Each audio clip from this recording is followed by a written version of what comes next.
With the Sangha with great virtues, out of compassion, for the sake of this assembly and all living beings, please turn the wonderful Dharma wheel to teach us how to leave suffering, attain bliss and birth and death, and quickly realize non-birth.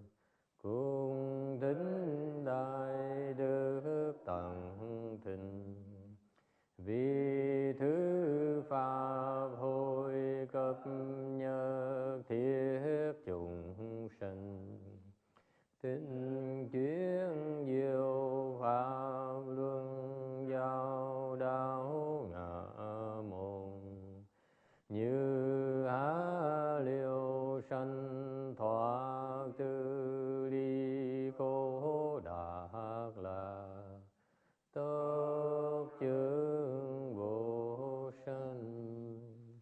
Homage to the blessed, noble, and perfectly enlightened one. Namo Saranto Suche Doye Alahadi San Miao Samputo Sie.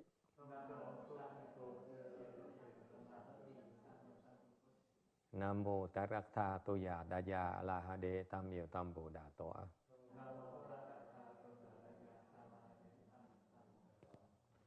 The unsurpassed, profound, subtle, and wonderful Dharma, 100,000 million kalpas is difficult to encounter.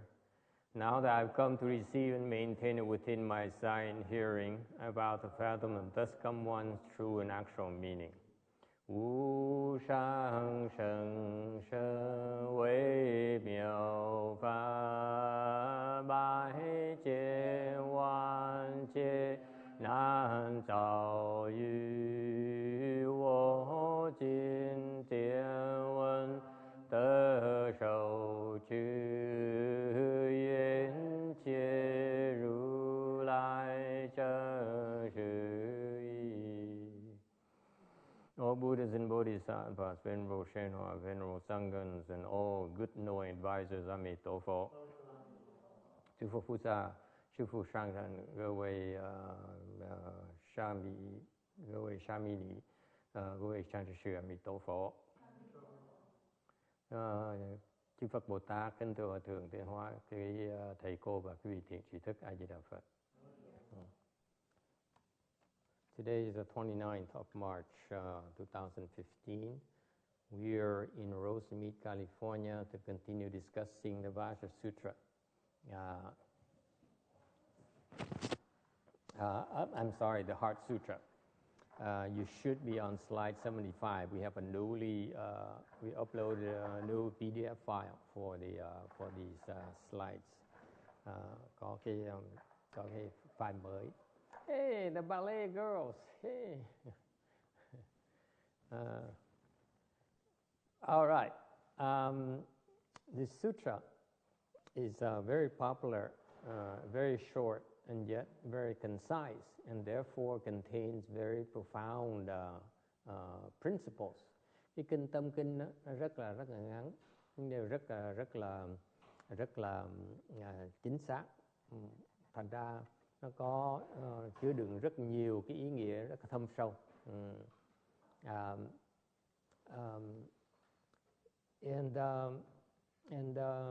To fully elaborate the meaning contained in this very short sutra would take there isn't enough time.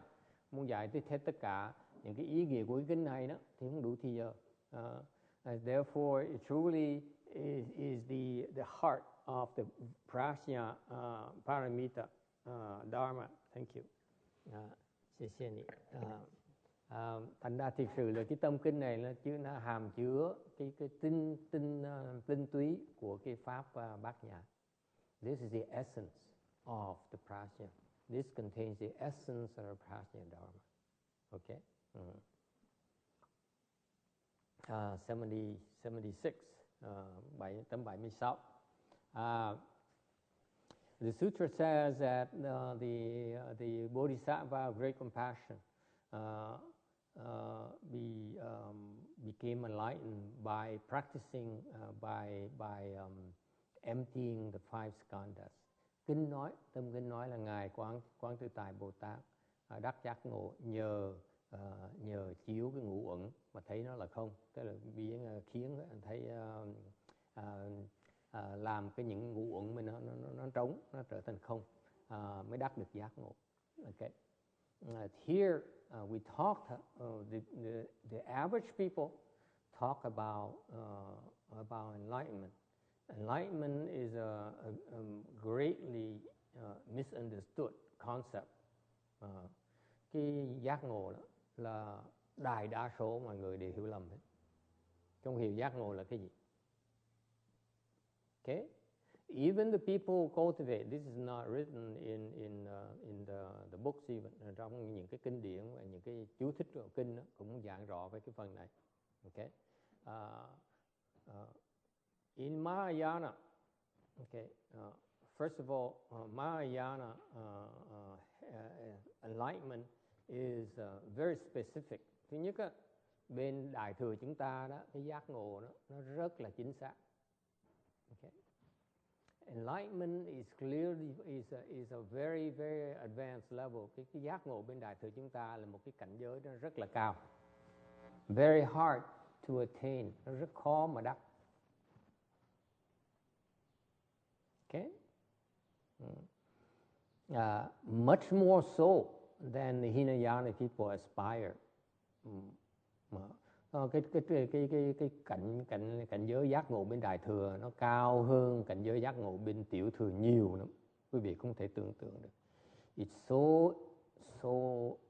infinitely higher than the Hinayana concept of enlightenment. Thành thật nói quý vị là cái quan niệm giác ngộ bên Đại thừa chúng ta nó cao hơn cái quan niệm giác ngộ bên Tiểu thừa nhiều lắm, không thể tưởng tượng được. You have no idea. Okay. So in Mahayana, enlightenment actually has two stages. Thành đối với giác ngộ Đại thừa chúng ta đó, nó có hai cái giai đoạn. First of all, you enlighten to the principles. Thứ nhất là cái vị giác ngộ với cái lý, ngộ cái lý. Okay? Meaning that you are personally able to penetrate the meaning, understand the principles. Nói cách khác là chính cá nhân quý vị có thể hiểu được cái giáo lý này. What does it mean to truly understand? Khi mà nói cái dùng chữ là thiệt sự hiểu được nghĩa là sao? Nghĩa là gì? What does it mean? Does anyone know?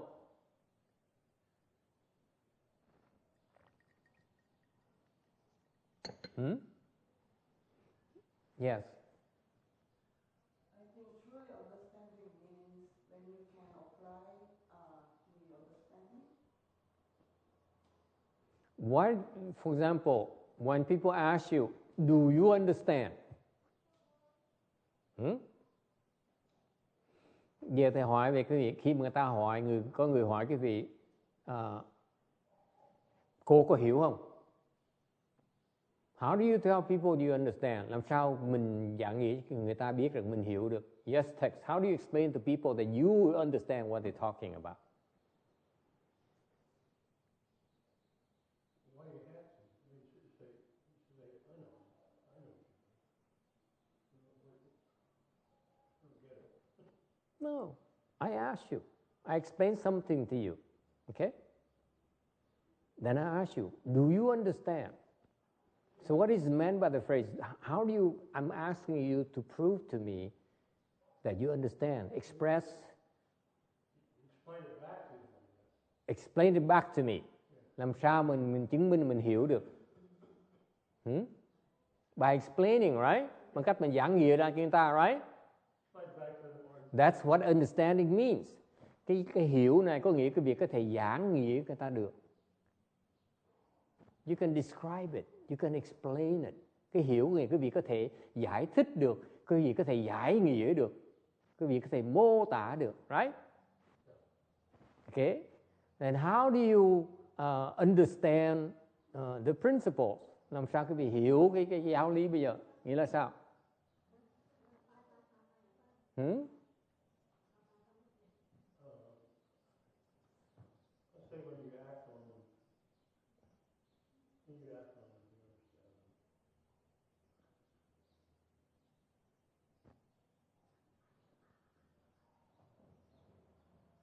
them. Kim Điền, sao mà con biết là con hiểu, con nói là con sao mà giảng nghĩa cho thầy, làm thầy tin rằng là con hiểu được cái lý.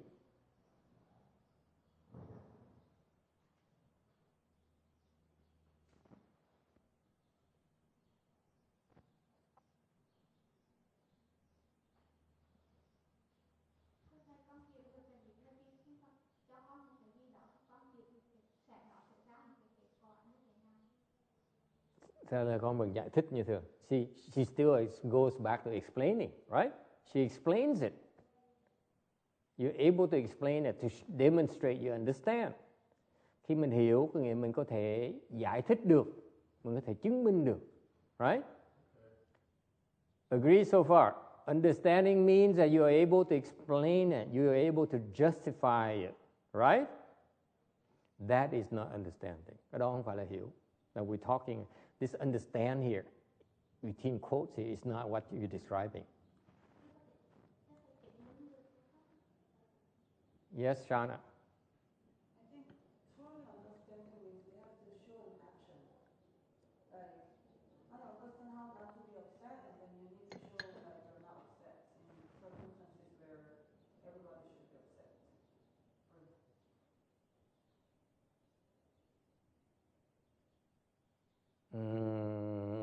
Not quite. I don't quite understand what you talked about. Okay, my accent is horrible. Okay? Huh? Yeah, cái là cái giáo lý. So she still says you prove it. You prove that the principle. You can prove the principle is correct. Okay?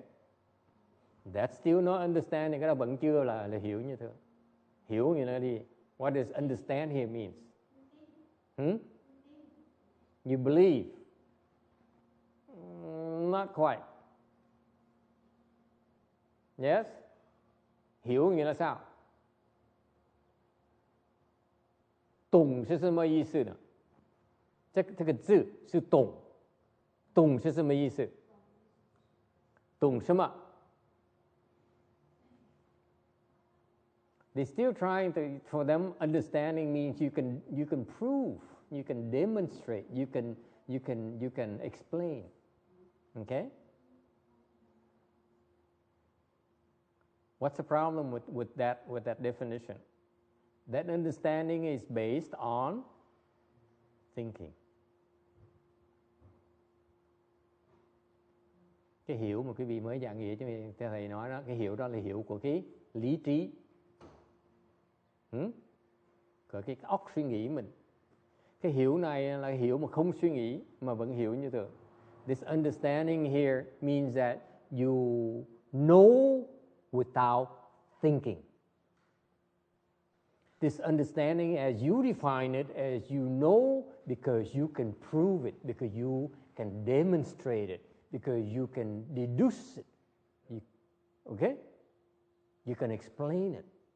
Cái hiểu mà người thế gian hiểu đó là cái hiểu mà người có thể suy luận nó được, người ta có thể suy nghĩ được mà hiểu. Okay? Cái hiểu này hiểu mà không suy nghĩ mà hiểu. Nó dễ sợ như vậy. This is the understanding that comes from not thinking. No thoughts. Is it clear?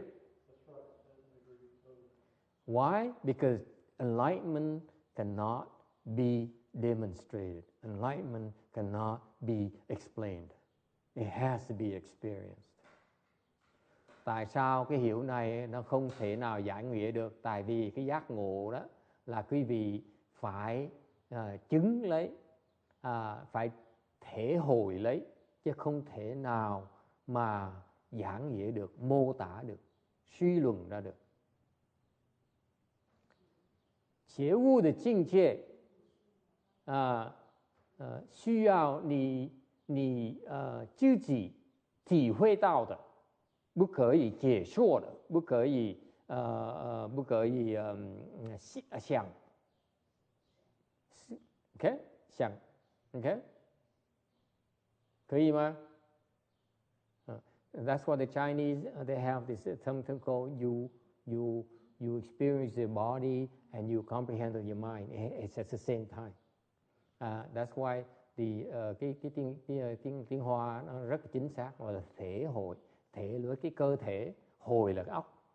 So 体会是两个方面，你自己懂跟你的身体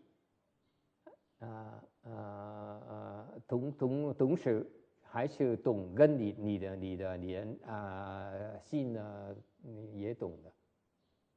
You understand? So the understanding here occurs at two different levels, both at body and mind. 体会 Is it clear?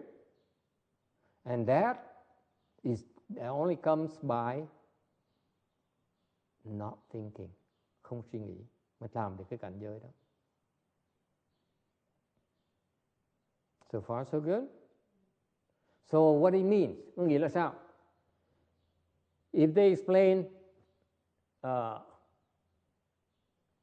let's say I yell at someone, chẳng hạn như thầy nói là đồ ngu. Okay? I say you idiot.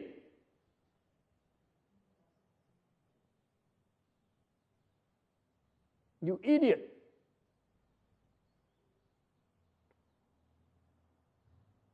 Okay? The typical person says, how dare you? How dare you? Okay? Thì người ta phản ứng thông thường, người ta tại sao thầy chửi tôi? Là nổi giận, they get angry, they get upset. Okay? Because that person does not understand the principles. Người ta giận tại người ta không hiểu được cái giáo lý, chưa hiểu được cái lý mới giận. You get upset because you, sir, do not understand the principles. Agree or disagree? Đồng ý không? Mình nổi giận tại mình chưa hiểu được cái lý, thành mình mới còn nổi giận. You don't understand the principles yet, that's why you still get upset.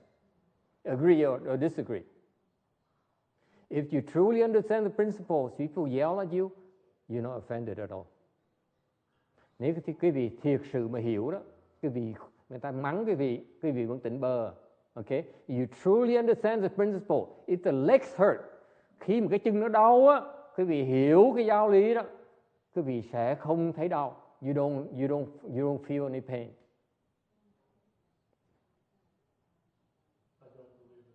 You don't believe it. Because you don't understand, sir.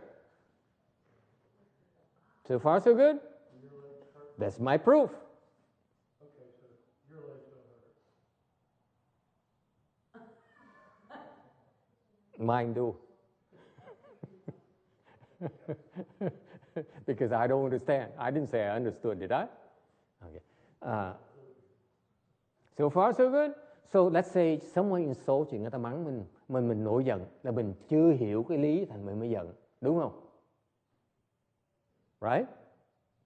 So far, so good? What if another person, người khác, you insult them, mình mắng nhiếc người ta. He says, doesn't bother me. It's only words. Có người ta nói, tôi không giận tại sao vậy? Cái này chỉ là lời nói thôi. Chả có ý nghĩa. Doesn't mean anything. Does this person understand? Cái người này hiểu là không hiểu? I ask you, this person, does he understand? I insult you. I insult him, he says, I'm not offended. He can't offend me because it's only words. Anyway. Does this person understand?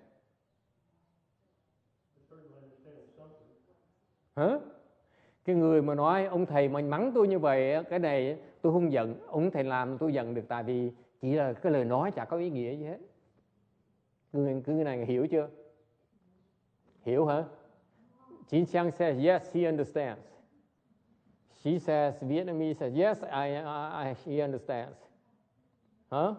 Kim Dien is declaring, she says, no, I'm the only one who says he does not understand. Chinese people. Hey, you three Chinese people. Yeah, you. The sleepyhead back there.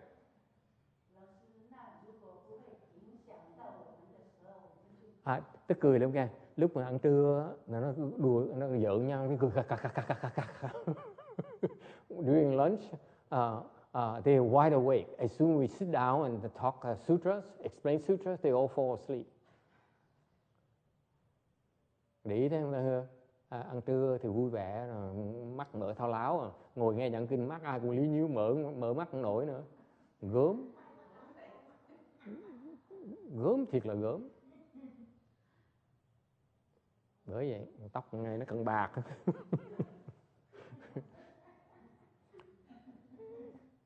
So do Chinese people get it? Do you get it or not? Huh? What do you say? Does this person understand or not? Huh? He doesn't understand? Why not?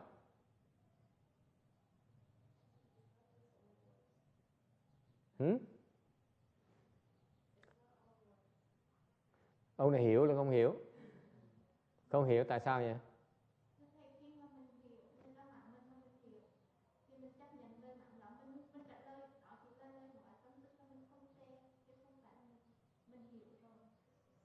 I know.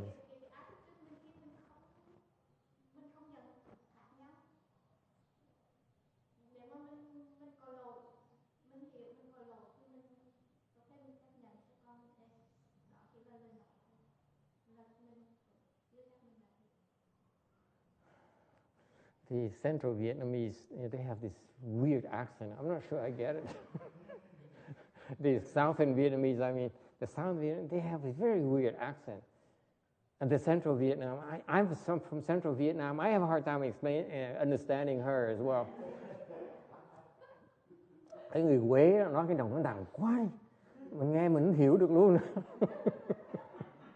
I mean, we are the same part of the same region, and we don't understand each other.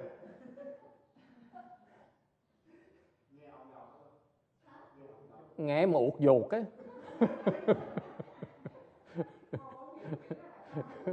Thầy không hiểu.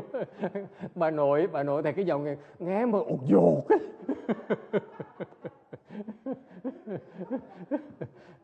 They have this that dialect is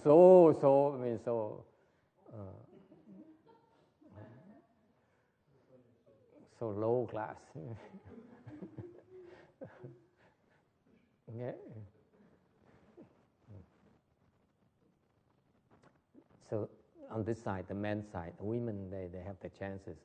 Does this person understand? Phía đàn ông sao? Does this person understand or not? He understands the words. He says he understands. He says it's only words. Well, it doesn't bother me. It doesn't bother me. It's only words. He understands the principles, right? Yeah? Yeah. You? Yes.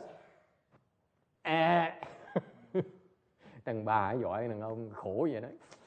I mean, this is a problem. The women always are smarter than men for some reason.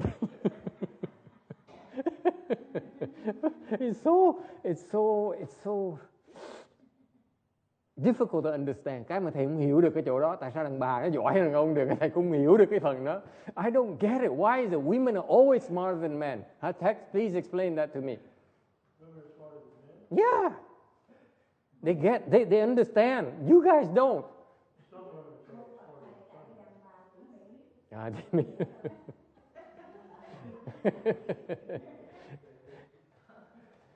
This guy does not understand. Why not? Cái người mà nói như cái thái độ như vậy không hiểu cái chân lý. Tại sao như vậy? He still justify himself. Cái người mà chuyên môn từ giải thích là cái người vẫn chưa hiểu. Because you truly understand, you don't need to explain anymore. Quý vị thực sự mà hiểu, không cần giải thích nữa. Hiểu giải thích làm cái gì nữa? Đúng không? What are you trying to prove?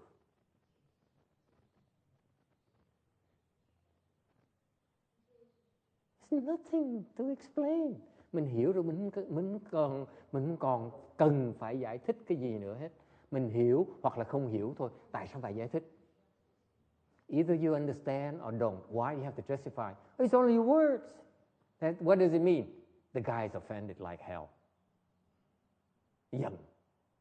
Mà dèm cái giận mình.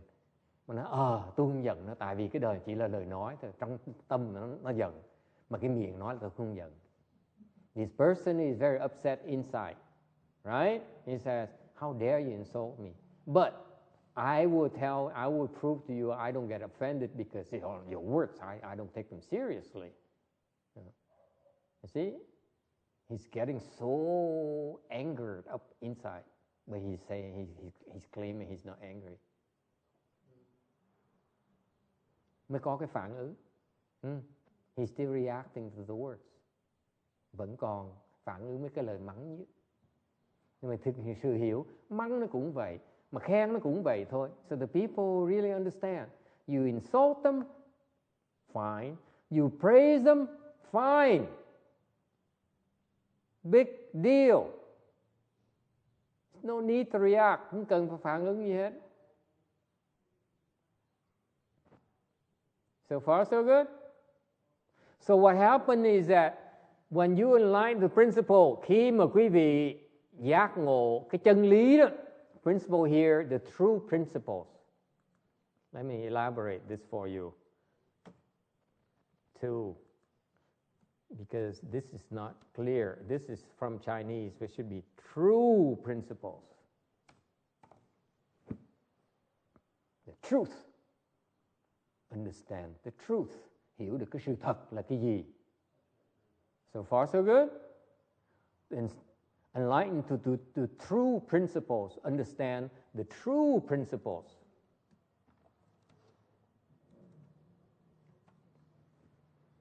So far, so good? Okay. The true principles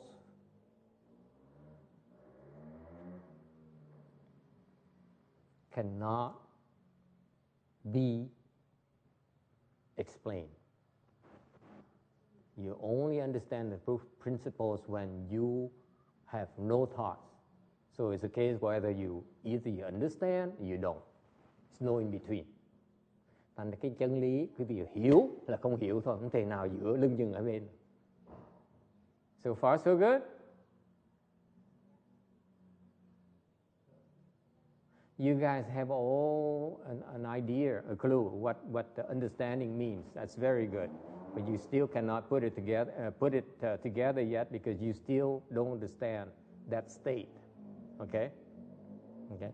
Thành quý vị bắt đầu có cái khái niệm về cái giác ngộ, với cái hiểu rồi, đó là rất là tốt. Okay? Nhưng điều quý vị phải hiểu rằng á, cái chân lý đó là mình nghe, là mình thể hội được hay là không thôi, chứ không thể suy nghĩ được. What happens to the true principles is that when you hear it, okay, when you hear of it, either you get it or you don't. That's it. At that very moment, lúc tai mình nghe đó, mắt mình thấy đó, hoặc mình hiểu được hoặc mình không hiểu được thôi, chừng đó thôi. There's no need to think. Suy nghĩ nó không giúp gì. If you think about it, then you don't understand anymore. Quý vị bắt đầu ngồi suy nghĩ nó. You see, people tell me this a lot. Nhưng người ta nói thầy chuyện này rất là nhiều. I tell them, I say, everything is empty. Thầy nói, tất cả đều là không. You know what the Westerners tell me? Người Tây phương ta nói sao? Let me think about it. That's it. Done. Không cách nào hiểu được hết đó. Tất cả đều không, khi vì nghe, hiểu ngay lập tức hoặc là không hiểu. Chừng đó thôi, không cần suy nghĩ. You don't need to think. Is it clear? Cái Phật giáo nó giảng gì như vậy đó. This is a beautiful thing about Buddhism. When you hear it, either you get it or you don't. Immediately at that very moment you hear it, you get it or you don't. That's it. No need to think. Cái Phật giáo nó tuyệt vời chỗ đó đó. Thầy biết có quý vị đi vào chùa, vào cái giảng đường, ai cũng nói về suy nghĩ đi, mình nghĩ lại cho coi. Cái đại thừa mình á, giáo lý đại thừa chân thật, chân lý của mình á, mình nghe, mình hiểu ngay lập tức, ngay lúc đó thôi, nghe hiểu ngay lúc đó thôi, không có suy nghĩ hết á, mới thực sự là hiểu. Còn nghe phải ngồi suy nghĩ đó là chết, là thực sự không hiểu. If you listen, you hear something, you read something, and you have to think about it, okay? Then you have no chance of understanding it, truly understanding the true principles. Is it clear? Nghe rõ ràng không? Therefore, this is why we teach you that when you listen to sutra lectures, what do? Nothing. Ngồi nghe thôi, không làm cái gì hết á. You absolutely do nothing at all. Chỉ ngồi nghe như ngồi nghe chơi vậy thôi. This is so important. Cái này cái chuyện một cái chi tiết cực kỳ quan trọng. Quý vị không nên cầu cái hiểu. Chỉ ngồi nghe thôi là đủ rồi. Oh, you should not be seeking to understand. You only need to listen. That's it. Questions? Ai thắc mắc gì không? Do Korean people have any issues? Any kind of issues? See? They got it. They got it.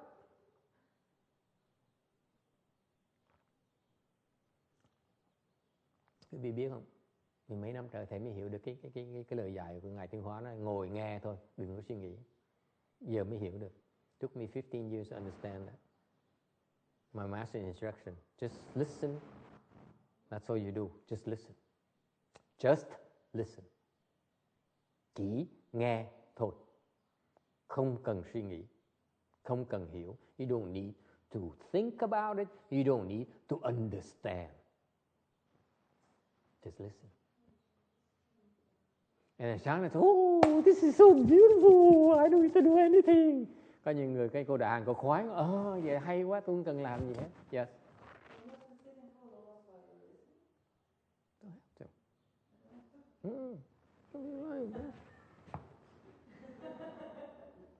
Ask the boy back there. What's your name again? Jared? Oh, excuse me. Alice? Oh, excuse me.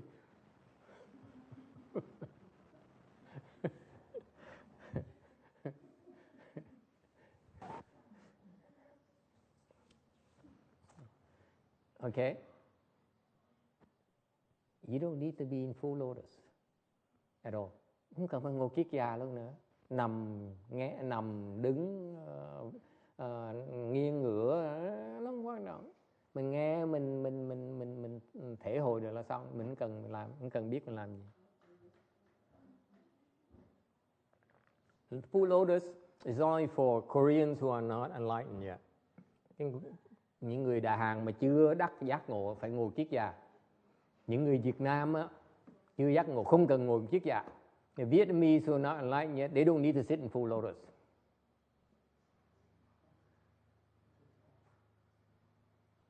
Sounds good? Very good. Ủa, Bến Tre đâu rồi? Nghe phần này nó thích lắm. Giận quá vậy. Okay, so far so good. Any questions?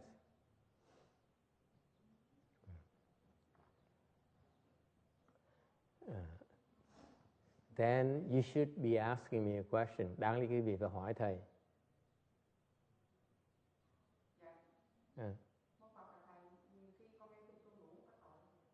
She said, if occasionally I listen to sutra and I fall asleep, I doze off.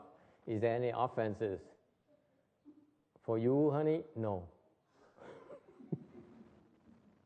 Đối với con, miễn, không có tội gì hết. Kim Điền thì tội nặng lắm. But if for Kim Đien's case, boy, serious offense. Tại cô đó phải chép. Không được ngủ gật. And she said, why is that? Because Kim Điền has to take notes. She cannot fall asleep. Okay, huh? Agree, Jared?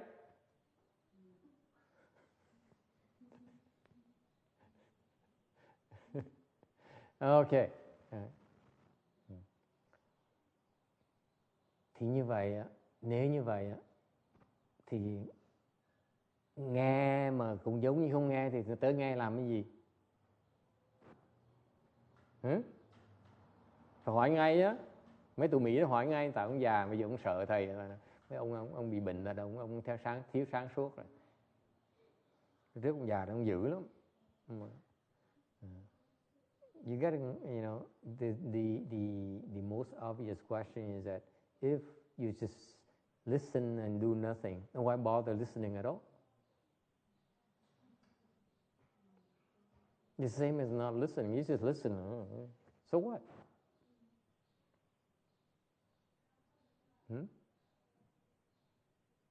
Why bother? Why bother?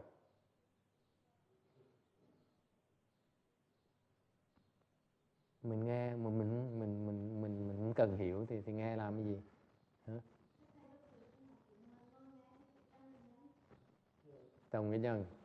He says you plant the seeds. Yes, sir. So it's the Dharma that's having an effect on you. It's not you that should have an effect on the Dharma. You know, you're receiving the Dharma, you just receive it.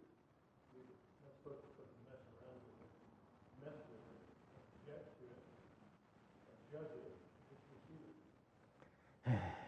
That's a problem. You guys don't get it. Quý vị nghe vẫn chưa hiểu như thế. You still don't get it. Yeah. Next. Một phần thầy, bây giờ nghe có khi mới nghe là không hiểu, nhưng mà mình nghe viết vô cái não của mình, cái thời gian mình sẽ hiểu. Mình chẳng có tưởng hiểu trước cái mất tự.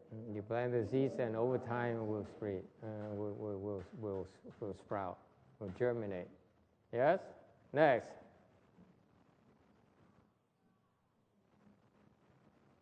Chinese people. Tụi nó không, bây giờ tụi nó cũng tỉnh hết rồi. They all wide awake now.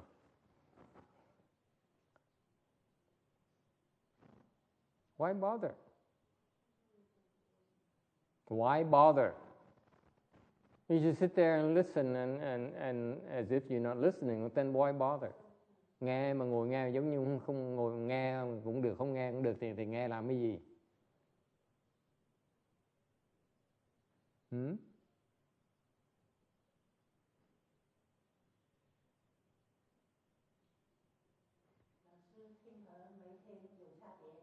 有什么特别？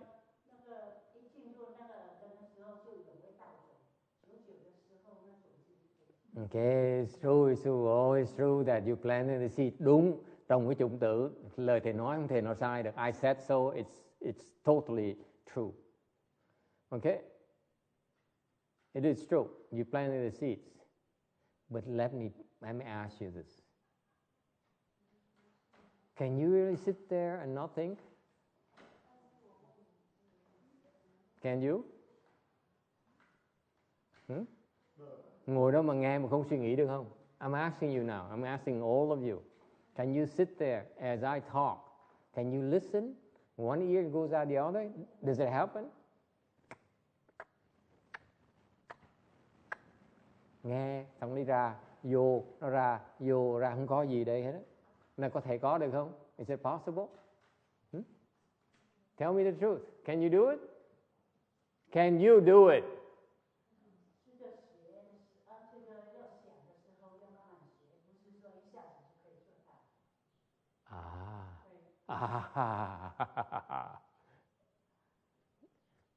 Nghe thì rất dễ, nhưng đừng làm thì không được. It's easy, it sounds easy, but you cannot do it. Correct? You cannot possibly not think about what you hear, can you? Cái vị nghe, cái vị suy nghĩ ngay lập tức làm sao cái vị không suy nghĩ được? Đúng là không đúng? True or not? The moment you hear it, you think about it. That's right. You cannot stop. You cannot prevent yourself from. You cannot not think about it. Why? How do I know? Because as soon as you hear something, I agree. No, that's not true. Right? Nghe một cái là đồng ý là không đồng ý, đúng không? Có đúng không? Every time I say something, I hear something I say, you say, that's true. See, cảnh goes, and Kim Điền goes, see? You agree and disagree immediately. Từ đồng nghe là đồng ý, không đồng ý lập tức. Right?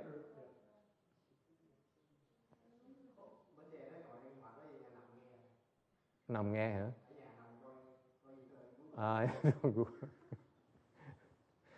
So his wife,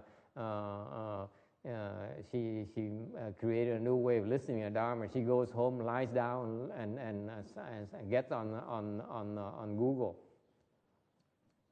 Google Plus, on Skype.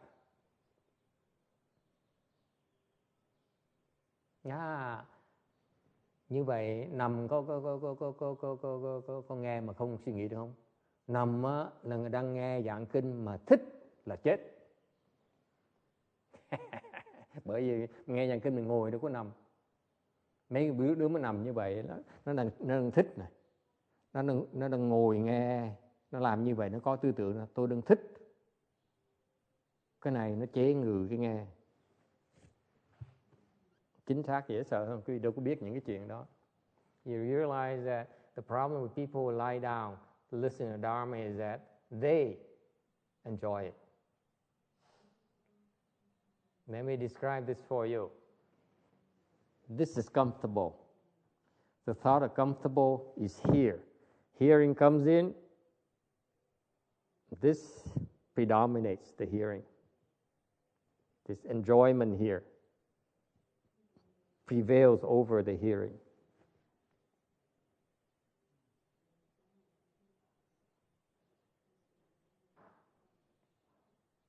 Is it clear?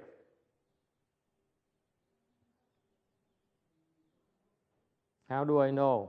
Làm sao tôi biết được? Because you enjoy so much, eventually you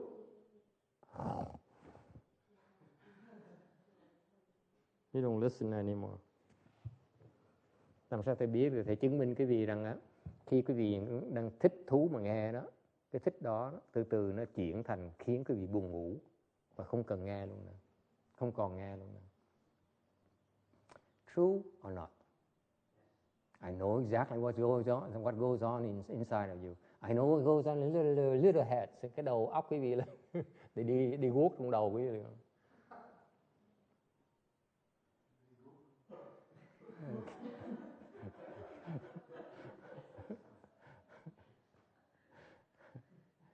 Dễ sợ không? Không biết những cái chuyện xảy ra quý vị không có biết luôn nữa luôn. Dễ sợ như vậy. You aren't even aware of the fact that you says, I like this. This is so good. Là chết. Là hết nghe. Bởi vì Kim Điền tội lắm. Mỗi tuần tới là, bữa nay ông thầy giảng hay quá, phải biên xuống. Gọi là phải hy sinh cho đại nghĩa, phải không có? Chỉ nghe thôi. Nghe biên xuống. Đừng có suy nghĩ. Tập đi. Làm được nghe con. Chỉ nghe biên xuống. Lúc này á, nó chính xác, ngồi nghe mà suy nghĩ. Xong rồi lọc ra. Cái này đang lọc. Cái này chỉ nghe biên xuống. Thấy gì nhớ gì biên xuống đấy thôi, đừng có suy nghĩ. Hiểu không? I'm teaching Kim Điền how to take notes. The way she has been taking notes the last 3 years. Mấy năm hả? 3 năm hả? 5 years? No! You're pulling my leg. Từ địa tạng luôn hả? You're sick. The way she's been taking notes. Cái cô này đã 5 năm trời ghi chép lại cái lời thầy giảng, là nghe thầy giảng xong suy nghĩ, đúng, biên xuống, đúng, biên xuống, tôi hiểu, biên xuống. You see that? The way Kim Điền transcribes is that she listens to the explanation and she says, this is good. She writes it down. I understand this, and writes down. This makes sense, writes it down. So it's a go through a filtering process. Whereas it should be showing, typing whatever she could hear. That's all she says. That's all she does. Chỉ biên cái mình nghe được thôi. Mình không cần biết. Lúc đó nó chính xác hơn con. Yes.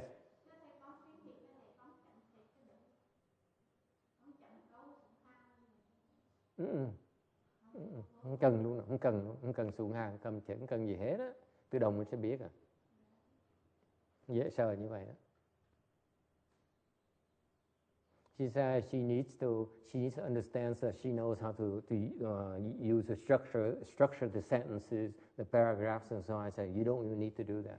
You just type whatever you want, whatever you hear. That's all you do. No processing. Không có suy nghĩ gì hết. Hiểu không? Bắt đầu làm lại, bây giờ con về con nghe lại cái lời giảng từ 5 năm trước, bắt đầu biên lại đi. Con sẽ thấy nó khác biệt nhiều lắm. Dễ sợ lắm. I'm suggesting her, if she goes back to the last 5 years of note taking, she starts listening to the sound and taking notes again, her notes will be different now.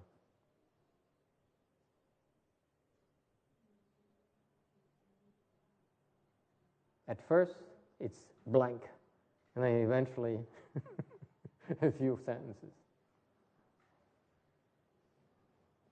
Đừng có sợ là nó không có ý nghĩa. Đừng có sợ, chỉ biên xem, nghe gì biên xem. She's still processing. Mới giảng rồi vẫn làm như teach her how to take notes. Okay, so now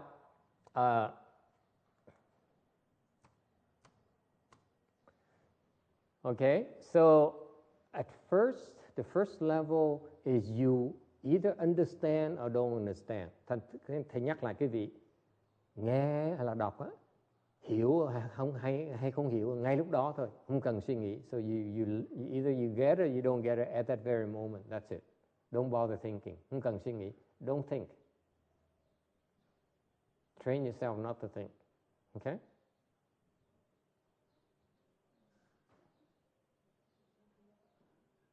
That's called enlightening to the principle. That's called understanding the principle. Cái đó gọi là hiểu.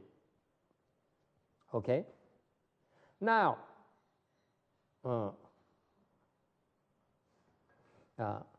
that is called the nomenon. You understand the nomenon. Quý vị hiểu được cái chân lý. Okay? And after you understand the principles, the two principles, then you observe. Okay? As you observe things, you understand the principles underlying that. Sau khi quý vị hiểu được cái chân lý rồi đó, thì quý vị nhìn tất cả vạn vật.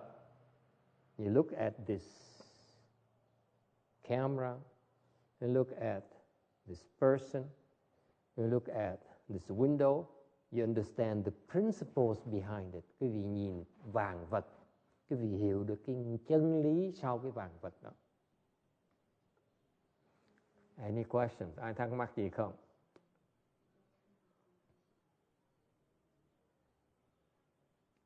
Of course you don't understand. Sao quý vị hiểu được? Because you not at the first step yet. Quý vị chưa tới cái giai đoạn 1 ra đòi hiểu giai đoạn 2 được.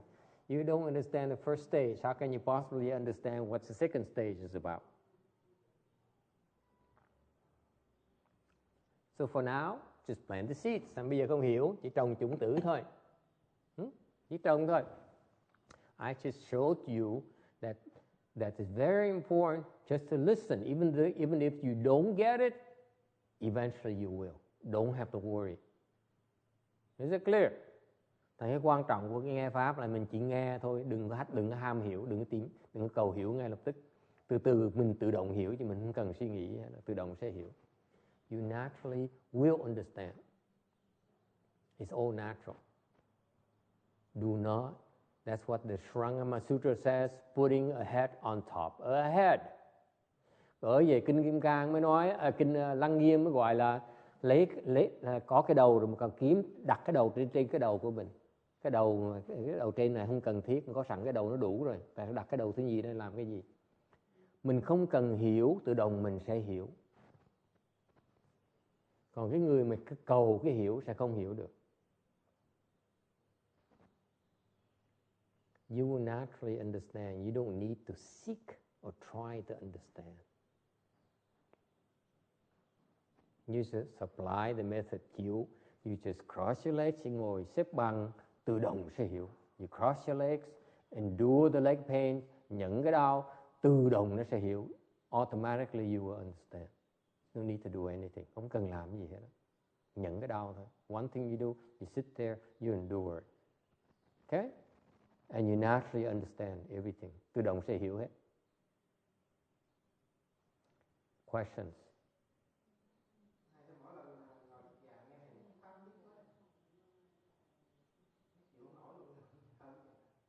Thầy cũng vậy. Thì mới gọi là nhẫn. Nên ngồi cái già mà nghe mà không đau thì ngồi làm cái gì?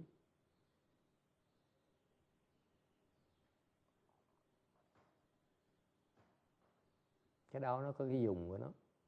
Đau là tập cái nhẫn. Tại lúc mà đau như vậy, mình nói ôi sao mà đau quá như vậy, mình đang làm gì? Mình đang suy nghĩ. Nhưng mà đau đó mình cứ nhận nó, thôi mình chịu, cái cắn răng mà chịu, đừng có làm như cái cắn răng, một cái tư tưởng chịu đựng nó, từ từ nó sẽ hết. Còn nếu mà đau nó ôi sao mà đau quá, tại sao mà đau dữ vậy? Là không bao giờ nó hết đau hết. Mình chỉ nhận thôi. Không cần suy nghĩ, kệ nó đau kệ nó, mình chấp nhận nó cái đau đó. Mình không chấp nhận nó sẽ quấy mình hoài. Có gì?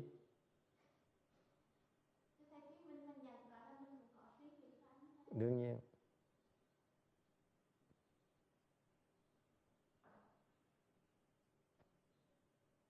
Đừng bớt suy nghĩ. Trong cái suy nghĩ đó nó bớt giúp mình bớt suy nghĩ. Từ từ mới hết suy nghĩ được. Từ 1 triệu mà trở thành zero đâu có tự nhiên trở thành zero được, nó phải bớt từ từ chứ. So I just explained to you the process. You sit there, let's say the question said, how come I sit in full lotus and now I listen to your lecture, it hurts so much more than normal? I said, that's supposed to happen. Because it's helpful. Because if you sit there as you listen to my lecture, and you complain, and you say, why does it hurt so much more than when I meditate? You complaining, then the pain will always be there. Whereas you sit there, all you do is you say, okay, I accept you, okay, it's going to hurt, I accept it. I don't do anything about it. I accept my state of being hurt. That's all you do. I'm not going to do anything about it. Then the pain goes away quicker.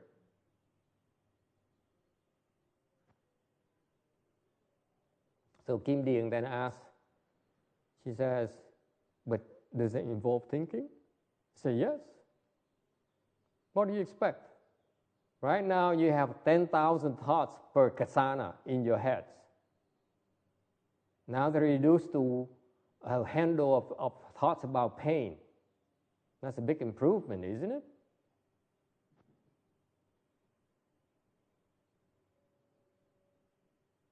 Questions? Ai thắc mắc gì không? Okay. So this is number 76. Cái lý do cái tấm này ít người giảng, tại ít người tới cái cảnh giới này, thành không cần phải giảng, không ai thắc mắc về chuyện này. So the reason that this I detail the explanation is not for you, it's for future people who investigate the sutra for their sake. I explain to people that something that is not clear in my research of these things, okay, these concepts, is that there are 2 stages. The one, let me summarize it for you. Thầy tóm tắt lại quý vị nghe. The first stage is you look inside. Cái giai đoạn thứ nhất là quý vị nhìn vào trong. Thì quý vị nhìn vào trong thì thấy được cái chân lý. You look inside, then you see the noumenon. You see the true principles. So far so good. Thành bước cái giai đoạn đầu tiên đó là quý vị phải nhìn vào trong để mà thấy được cái chân lý là cái gì. What does it mean looking inside? Meaning you look at your pain, có nghĩa là quý vị thấy được cái đau đớn của cái chân mình, cái đau của cái lưng mình. You see the pain in your back, you see the pain in your hips, okay? Đau nơi cái eo của mình. And what do you do? Nothing. Không làm gì hết. Thấy nó đau không làm gì hết đó. That's the first stage. Okay? Chỉ thấy nó đau thôi, mình chấp nhận cái đau nó thôi. Mình nhẫn cái đau nó thôi. Okay? Thì làm như vậy sẽ thấy được cái chân lý. Nó dễ sợ như vậy đó. All you have to do, if you sit there and you do nothing as you discover all these things that happen inside of you, you do absolutely nothing, then naturally you will understand the principles, the true principles. Questions? That's why we have something called Chan Chi. You sit there all day and you do nothing but watch yourself. Nên cái thiền thất nó kinh là cái pháp môn như vậy. Ý nghĩa của pháp môn thiền thất là cái vị ngồi cả ngày. Cảnh nghe không? Con ngồi cả ngày, con không làm cái gì hết, chỉ ngồi quay mình thôi. Quay những cái chuyện nó xảy ra cơ thể mình thôi. Kệ nó óc cơ thể mình nói chuyện sao mình ngồi mình coi mình không làm gì hết đó. So you sit there all day, okay? You watch what's happening. You aware what's happening inside of your body, where it hurts, where it feels good. In your brains, in your body, it doesn't matter. You're aware of all those things and you do nothing. Không làm gì hết. Đó là gọi là thiền thất. That's called Chan Chi.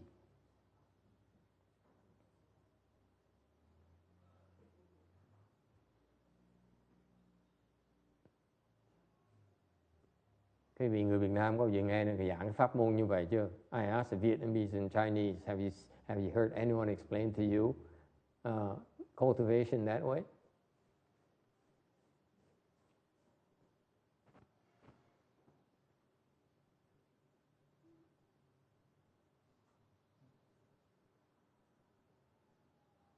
You do nothing. You accept it. Do you hear me?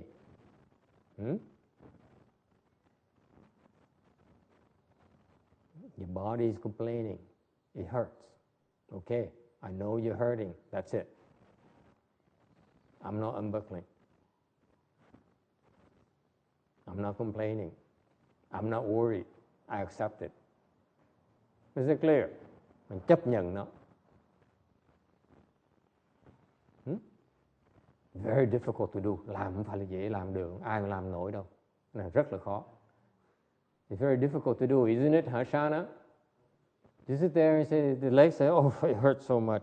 It's going to break. I say, okay, break. Go ahead and break. You do nothing.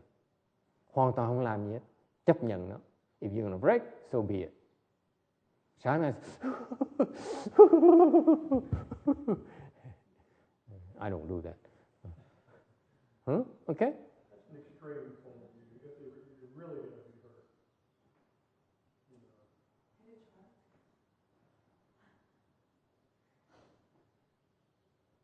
At times when I'm like a Charlie horse, it's just like, it really hurt. After I get up, Answer her. Have you tried? She asked a very, very good question. Have you tried? You're still using your brains, my friend. You haven't tried. Have you tried? Sure I've tried. No, you haven't. I haven't seen you do a Chan Chi yet because it's too much for you. It's not too much for you.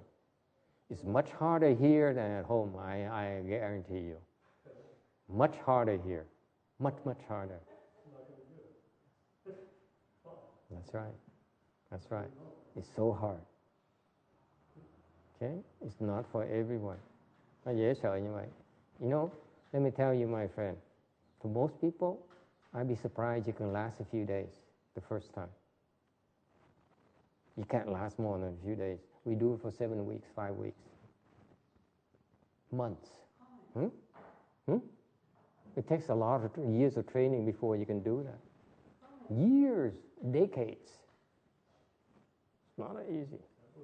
Yes. I think pain is one thing, but another thing is like, I realized after like 3 weeks, it's like here is crazy. Like, You go crazy up here. The body is nothing. This is your enemy, not the body. pain is just one thing. It's just, The people who complain about the physical pain are the ones who haven't tried it yet. If you really try it, biggest problem is here, not the body. Những người mà than phiền nói là ngồi làm không được là cái chân nó đau quá, chân nó sẽ bị gãy. Những người mà than phiền như vậy là người chưa bao giờ thử cái thiền thất hết. Tại ra cái vấn đề chính của cái thiền, khó khăn nhất của thiền thất không phải là cái thân mà cái tâm của mình. Tâm mình nó nổi khùng lên, nó bỏ chạy. The mind goes crazy and you want to run away. every single hour. Đòi bỏ chạy. Sounds familiar? Huh? You want to run away. Anyone? Anyone has that experience? Có ai có cái kinh nghiệm như vậy không? I'm the only one, you see? I'm the only one, really. I'm really the only one who understands, who experiences that. See? You know what I'm talking about. Okay, so what happened is that when you look inside, quý vị nhìn vào trong đó, okay? Because you're discovering all these problems inside you. It hurts in the legs, it hurts in the upper torso. Bắt đầu ngồi một thời gian, tự nhiên cái chân nó đau, và xong cái lưng nó đau. Okay? Sau bắt đầu cái bàn tay nó đau. Now your temples burn. Anyone experience that? Huh? And you feel like fainting. Tự nhiên muốn đầu nó mắt nó hoa. Huh? Those are physical experiences. Những cái kinh nghiệm của những cái giai đoạn của cơ thể quý vị qua những cái giai đoạn như vậy. What do you do? Nothing. Không làm gì hết. Ngồi để chịu trận thôi. Okay? That's the easy part. The worst part is that your mind says, stop, let's get out of here. Let's go home. This is nonsense. I won't do it. That's a problem. This is a real problem here, not the body.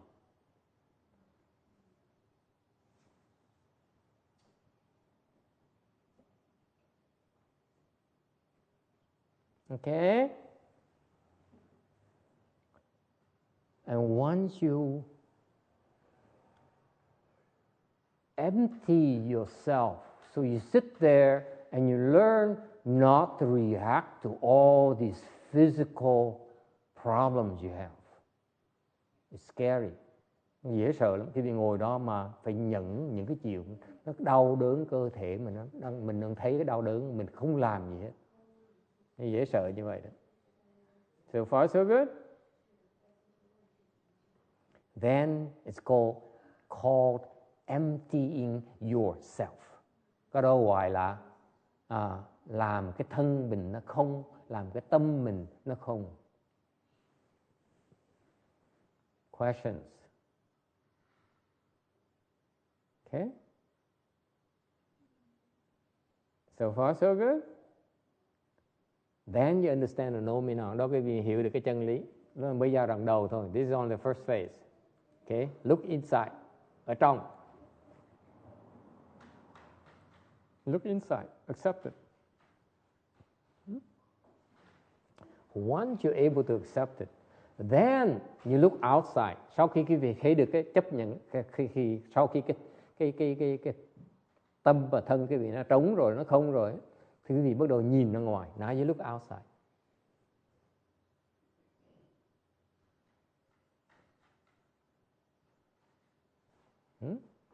You look outside.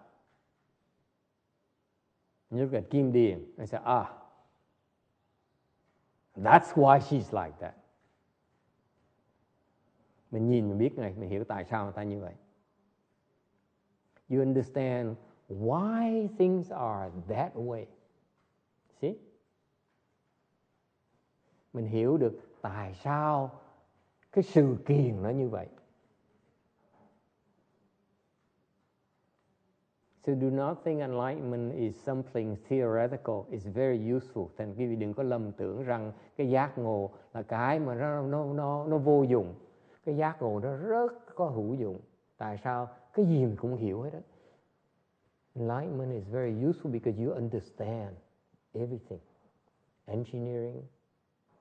My master, he understands medicine. Ông thầy, ân sư của thầy hiểu được y khoa, y học. He understands philosophy, hiểu được triết học. He understands math, hiểu được toán. He understands everything. Why? Because you look outside, you understand why.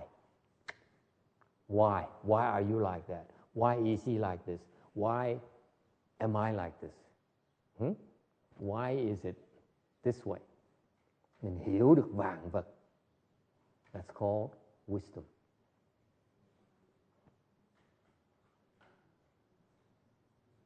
Questions? Ai thắc mắc gì không? That's awakening to the phenomena. The phenomena has to follow the phenomenon. Thành cái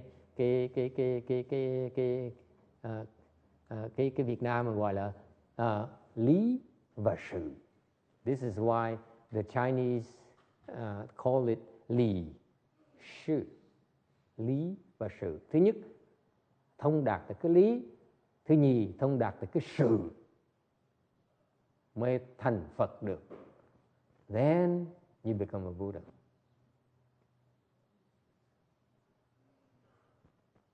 Questions? Ai thắc mắc gì không? I assure you, I haven't read this explanation of phenomenon this way. Thầy chưa ai mà giảng, thầy đọc chỗ nào mà có giảng về cái lý về sự như vậy hết đó. Lý sự, tổng lý, tổng sự. 可以吗？你先需要懂理，然后要观察才可以懂事，可以吗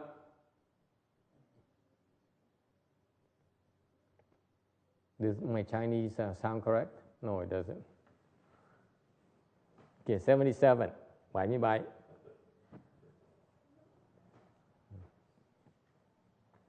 And once you understand everything, then the sutra says, and Avalokitesvara crossed beyond all suffering.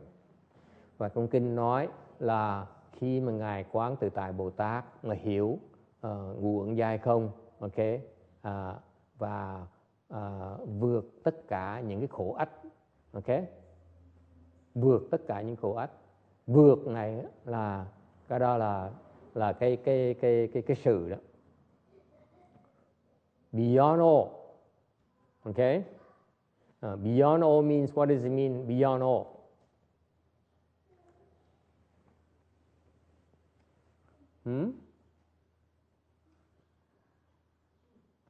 Vượt hết tất cả nghĩa là sao?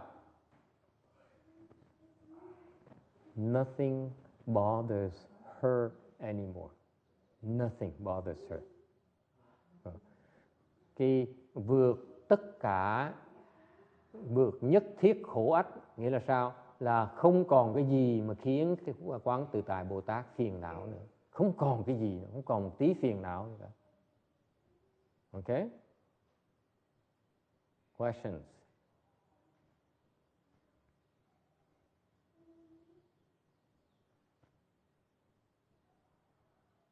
If you understand everything, then you graduated. Nếu quý vị mà không có thắc mắc gì là quý vị đã ra trường rồi, không cần phải nghiên cứu thêm nữa. You really understand this part. There's no need to come to the temple anymore. Ai cũng cười khúc khích khoái vậy. What? But I didn't mean it. You shouldn't take me literally, because you only take me literally because you don't understand yet. Thầy mới nói quý vị ai cũng cười khúc khích, tại sao quý vị vẫn chưa hiểu cái lý rồi, thầy mới cười khúc khích.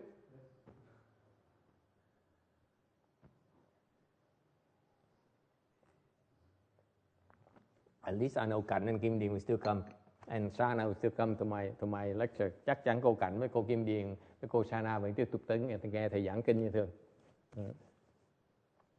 Mấy người kia không hiểu lý là họ không cần tới nữa. Okay, so far so good. Okay, 78. Tiếp tục 78. Shariputra Sutra text. Form does not differ from emptiness. Emptiness does not differ from form. Form itself is emptiness. Emptiness itself is form. So too are feeling, cognition, formation, and consciousness. Sơ ly tử, sơ bù y công, công bù y sợ. Sơ chỉ sư công, công chỉ sư sợ. Sâu想行识, y phụ如是. Xá lợi tử, sắc bất dị không, không bất dị sắc. Sắc tức thì không, không tức thì sắc. Thọ tưởng hành thức, diệt phục như thị. Kinh tuyệt vời. This is beautiful, beautiful sutra. This is a heart sutra. What? This is beautiful. I mean, every single character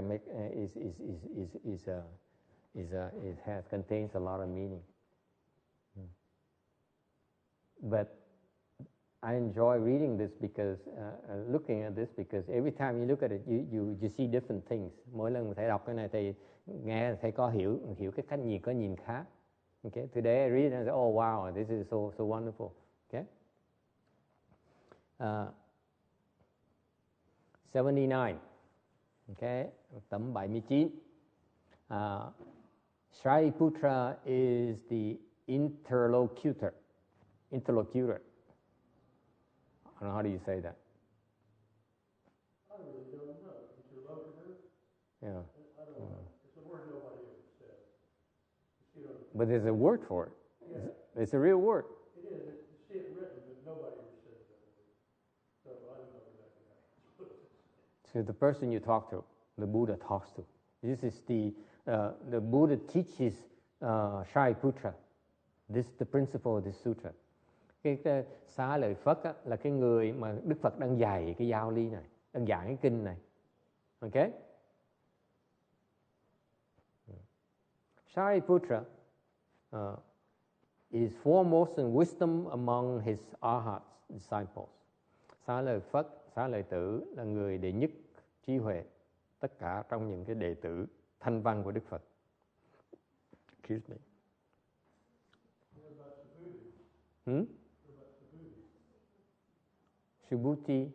Subhuti is not number one in wisdom. He's number one in understanding emptiness.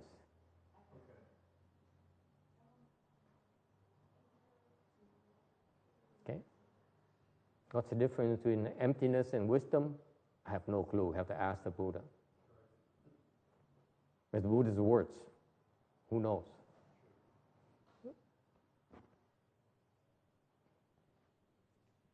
Okay? What? Interlocutor is the Tangji, is the person whose lesson is for. Here's a beautiful thing about this state. Cái chuyện nó rất là ý vị chỗ này. You know, Shariputra is a very wise man. Quý vị biết không, ngài Xá Lợi Phất là một người rất là có trí huệ. He's very, very wise. Okay? He understands a lot of things. Hiểu rất nhiều. Okay? And yet, he does not understand enlightenment. Nhưng điều ngài Xá Lợi Phất vẫn chưa hiểu giác ngộ là gì. He's an arhat. Ngài chỉ là một A-la-hán thôi. The arhats do not understand Mahayana enlightenment yet. Ngài A-la-hán, các vị tứ quả A-la-hán đó, có trình độ cao đến chừng nào nữa cũng không thể nào thông đạt được cái cảnh giới mà giác ngộ của bên Đại Thừa mình. Không cách nào hiểu được hết. Okay? So for example, ví dụ last year, năm ngoái,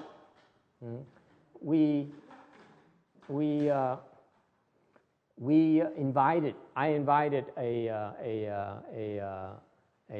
Thai monk to come on our TV show, Vietnamese program. Năm ngoái thầy thỉnh một cái vị cao tăng người Thái Lan lên đài truyền hình mình, okay, đài Việt Nam mình. And he's very impressive. Cái vị cao tăng này rất là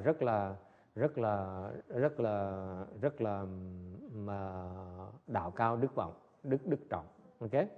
And so when he appeared on the TV program, I introduced this is a high-level Sangha from the Thai Hinayana tradition.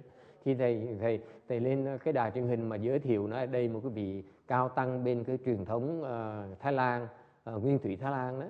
Okay? People very impressed. Những người mà quay cái đài của mình đó, cái chương trình của mình đó, họ rất là thán phục. And you know, some of the monks said, một vài người xuất gia nói, oh boy, if this is the case, then are we Mahayana practitioners in trouble? Thì mấy người xuất gia Việt Nam mới than phiền nói, trời ơi, đem ổng lên làm cái gì? Lên như vậy là đại thừa mình làm sao mà là mất mặt quá, lép vế quá đấy. Okay?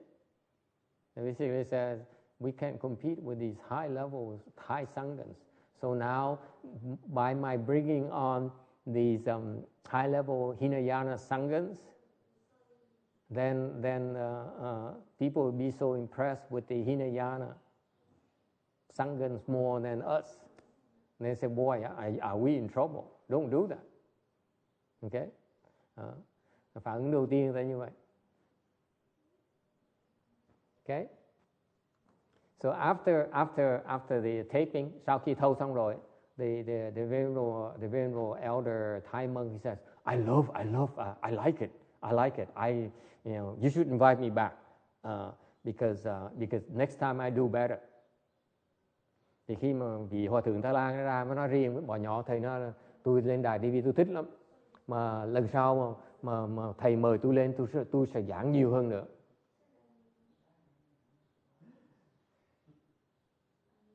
Did I invite him a second time?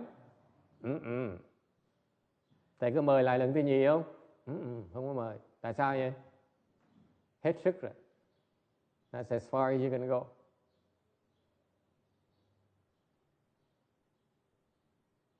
Mời lần thứ nhì chừng nói chừng nữa thôi à. Không nói hơn được nữa. Huh? If I invite him a second time, he's going to repeat the same thing again. That's it. That's as far as he goes. Why? That's as far as he can go. That's it. He cannot go any further than that. You understand? Shariputra can go so far. That's it. Even Shariputra, it's much higher level than that Thai monk. He can go so far. Period. That's why the Buddha has explained, teach Shariputra to bring him to the next level. You understand? Chị mình nghe hiểu không? Thầy không mời nữa là tại vì cái ông hòa thượng đó hết sức rồi. Mời lần nữa vô ích. Không có gì mới mà dạy mình được nữa.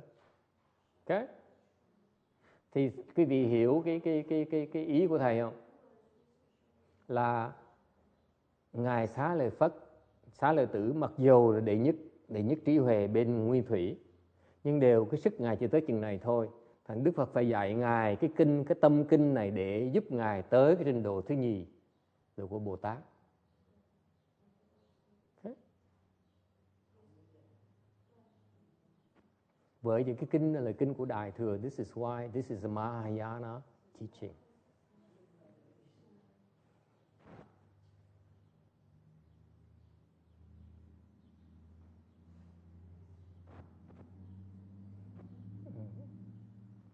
Let me elaborate for you.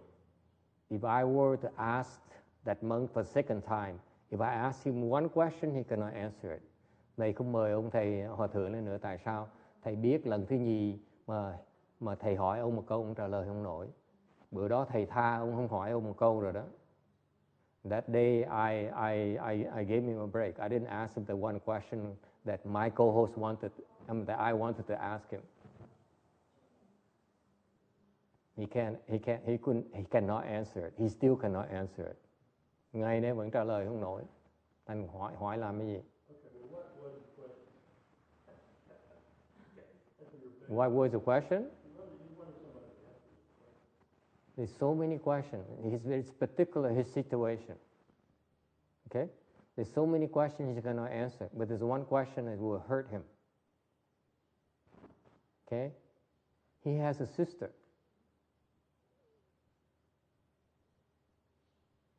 who cooked for him for 10 years. And his dharma does not allow her to become a fully ordained nun. Right? So his dharma can only save him, but not his sister. What good is it? I would never do it to my sister. Do you understand? I love my sister so much, I would never do it. If I cannot save her, it's not for me. Do you understand? He cannot answer that. It's a failure to me. That path is a failure. Because if I cannot save my sister, my own sister, who sacrificed her life for me for 10 years, and I cannot help her, what good am I? Thì bữa đó thầy tha cho ổng, tại sao? Con hỏi thầy muốn hỏi câu hỏi nào? Thầy nói có rất nhiều câu hỏi mà ông trả lời không nổi. Câu hỏi này rất là đặc biệt cho ổng, tại sao? Ông có một người em gái đó, hy sinh bỏ 10 năm cuộc đời của bà để tới nấu ăn với bà, phục vụ với ổng, mà chỉ là người tài gia thôi, không cho phép bà xuất gia.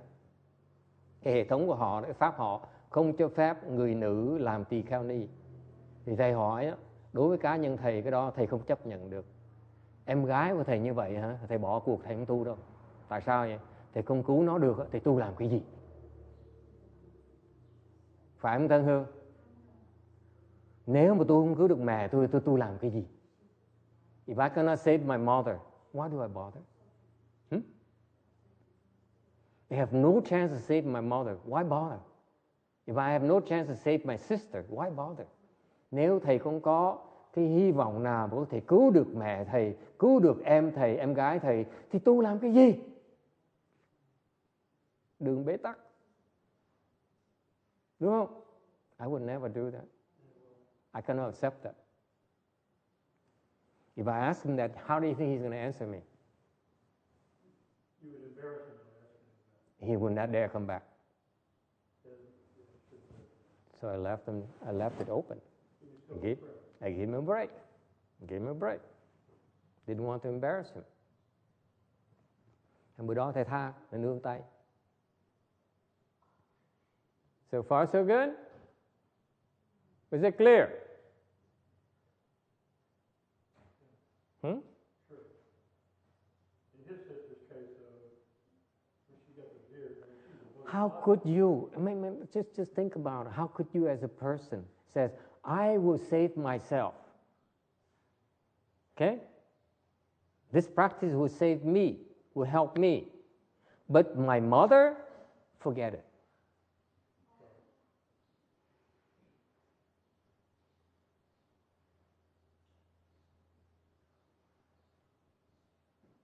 I can't live like that. I can't function like that. I can't cultivate like that. It's not acceptable to me. Cá nhân thầy làm gì cũng được. Mình làm, mình biết, mình tu, mình chỉ tu để cứu được mình thôi. Mình cứu mẹ mình được, cứu được em mình cũng được, chị mình cũng được, thì tu làm cái gì? Yes, Shana. But if that's only how far you can go, and that's the capability. They cannot save the sister, they cannot save the mother, they cannot save the father. Why bother? It's better than nothing. It's better than nothing, yes. But I find it's not acceptable to me. It's not good enough for me. Just like chew, but don't swallow. I want the whole thing, not just half-assed. Yes. So if you are in these shoes where your capability only allows how much she is at,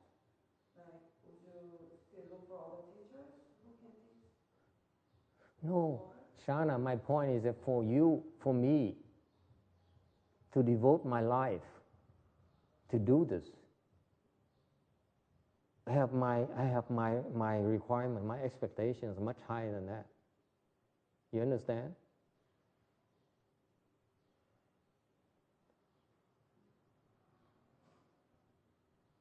To me, it's like, to me personally, to me, if you say I cultivate here because I want to become an arhat, I might as well go and make money. It's more fun. You see? I serve myself.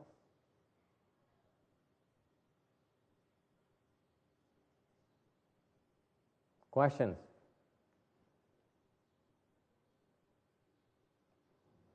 And this is the interesting thing about the Buddha's teaching. Cái này nó đặc điểm của Đức Phật khi mà Ngài dạy. He sees the person's potential. This is in this word, Chinese word, which is not translated. Cái này cái đặc điểm của cái pháp của Phật dạy. Đức Phật có thấy được cái cơ của cái người nghe.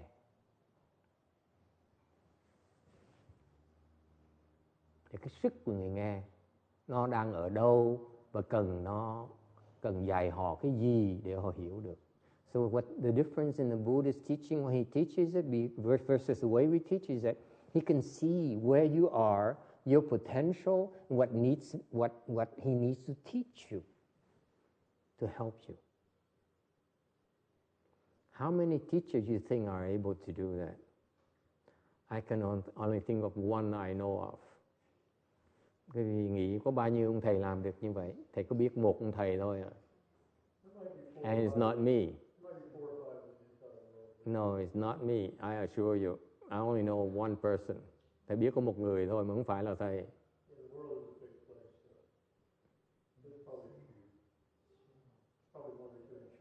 I know only one. Not even Hận Sự can't do that.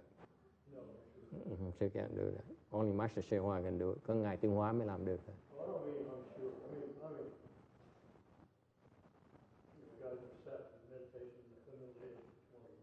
Xu Yun can't do it. Hư Vân làm không được. Xu Yun can't do it.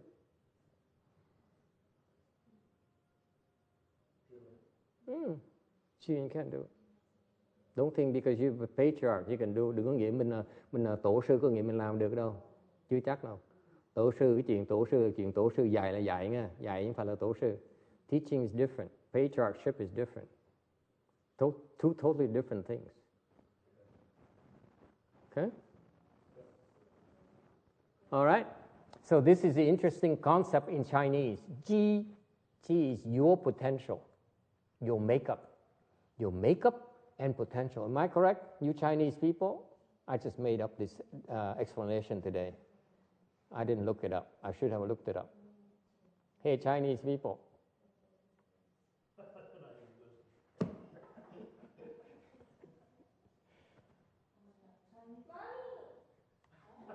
Yeah. Hey, Chinese mommy. Huh? Chinese mommy. Ji has two. Ji, the word Chinese Ji to me has two meanings. Carries more than two meanings, but two meanings that's important to me is number one, okay, his makeup. Number two, his potential. Cái cơ đối với thầy nó có hai cái ý nghĩa. Ý nghĩa thứ nhất á, là cái cơ cấu của cái người này, cái cách kiến trúc của cái người này, nó làm bằng gạch hay là bằng ngói hay là bằng kim cương hay là bằng vàng hay là bằng sắt. Okay? His makeup, meaning that is he made out of gold, silver, dirt or glass. You see? He's made of glass. You hit him, it breaks. Cannot take a beating. Cái ông thầy này là bằng kính, đùng một cái là bể ngay lập tức. Okay? So you talk about the makeup. Thành cái cơ này có nghĩa là mình cái cơ cấu của mình. Okay? Your makeup. Number two, your potential. Thứ nhì là là cái khả năng quý vị nhận được bao nhiêu. How much can you take? How hard of a beating, how much a beating can he take? Two different things. Questions? Isn't that beautiful? You guys always, for Texas, like teaching is like, oh, you must know a lot, read a lot of books. You need to see the G. Tongue is this, right?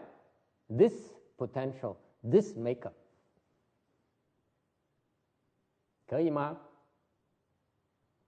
See, the Chinese is so impressed by, wow, how come this Vietnamese, he knows everything? Because you Chinese stole it from us.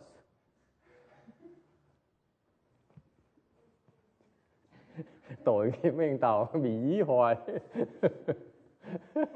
Every week we pick on the Chinese. I learn from the Chinese and come back and pick on their children. Thầy qua học mấy cái tổ sư Tàu xong về ăn hiếp mấy con nít Tàu. I learn from a Chinese patriarch, then come back and pick on their Chinese offspring, Chinese grandchildren. Okay, so far so good. Okay, 80. Let me tell this story about Shariputra. Kể về cái chuyện của ngài xá lợi tử. In India, in the Buddha's time, thời Đức Phật, bên Ấn Độ có hai cái làng, called Upatissa and Kolita.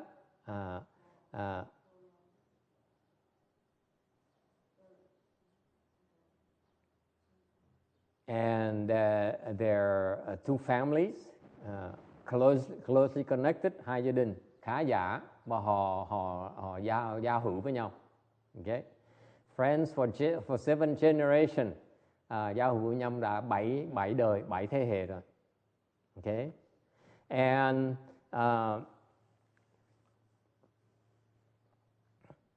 when the women got pregnant, they gave birth to the boys, to 2 boys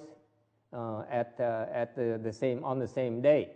Hai bà phu nhân đó, hai gia đình khác nhau đó, họ đẻ ra một muộn con trai cùng một ngày. Okay. The one is called Shari Upatissa, and the other is Kolita. Okay, so far so good. 81. The boys grew up, received a good education, and are very and became obtained mastery of many sciences. And they're so well admired and respected. They have their own following of Brahmins. Nên hai cái trẻ này đó, nó trưởng thành lên, nó được đi học và nó học rất giỏi và nó thông đạt được rất nhiều cái ngành khác nhau, đến độ mà được đứa trẻ nó kính phục và tôn trọng, đến độ tụi nó theo từ hai cái cầu này. There was an annual festival, bởi khi có một cái hội chợ, and the two youth sat together to enjoy the celebration. Hai cái cậu trẻ này đi chơi, and they enjoyed themselves, but they quickly got bored. Họ đi chơi rất là thú vị, nhưng đều chơi vài ngày bọn nhiên chán. Sounds familiar? See, for the average people, you keep on enjoying yourself the same thing over and over and don't get bored. Okay? For some people, they eat shaved ice for two weeks in a row, they get bored. You see? Còn người khác là ăn cà lem 2 tuần liên tiếp, cái người ta chán, ta không muốn ăn nữa. Okay? And they all have the same thoughts. Each have the same thought.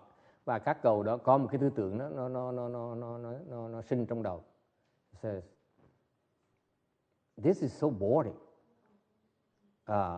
And amazing how these people can enjoy themselves repeatedly get excited over these nonsense for 100 years, and they die, and they remain confused.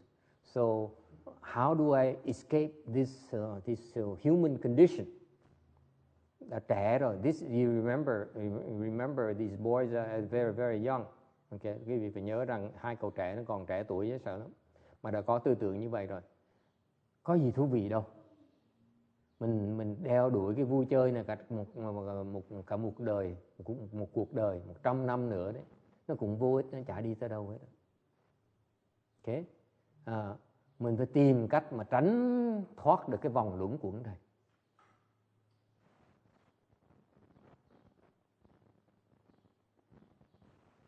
Okay,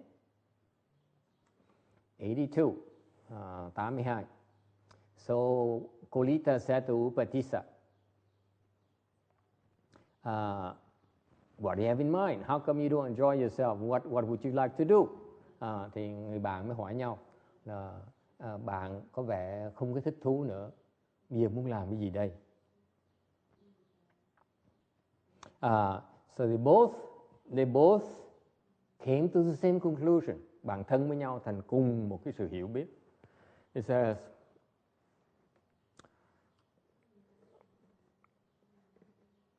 we need life. Life is the life's enjoyment are really not worth it. Nói là cái sự hưởng lạc của thế gian này không có gì mà ghê gớm hết cả. We need, actually it is a form of suffering. Thiệt sự cái đó là cái khổ. Thành ta phải tìm cách mà giải thoát được cái khổ này. We need a way out of this kind of misery. Can I translate it for you? I mean, this is not clear how these English translations, how these academians translate, and they are very very wordy. I don't have the exact original text. That's why I preserve it for your sake. But the way I would say it is I said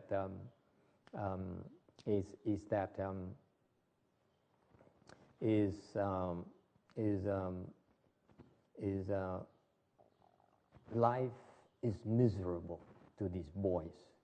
What people look forward to the annual fair, the annual celebration that people look forward to, look at it as pleasure, look at it as enjoyment. To them, it's misery. It's nothing. It's not worth it. Thành nó hơi dung dài một tí, tại vì cái người thông dịch tiếng Anh đó, họ dùng cái văn chương nó hơi nặng nề một tí. Thầy thích cái vắn tắt theo cái tinh thần thiền của thiền tông của mình.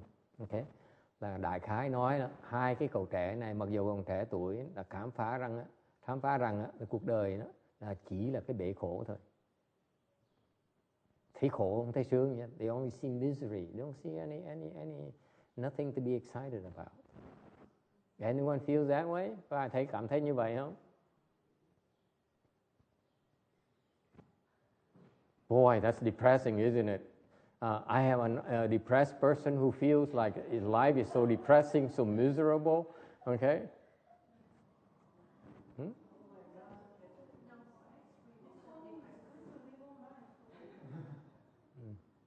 I can enjoy shaved eyes for five minutes, and the next 5 minutes I feel miserable. Huh? Okay. Let me elaborate for you. This is not to deny that it's not enjoyable to eat top quality sushi. Thầy giảng nghĩa cho quý vị nghe, không phải là mình phủ nhận rằng ăn đồ ăn ngon là nó không ngon.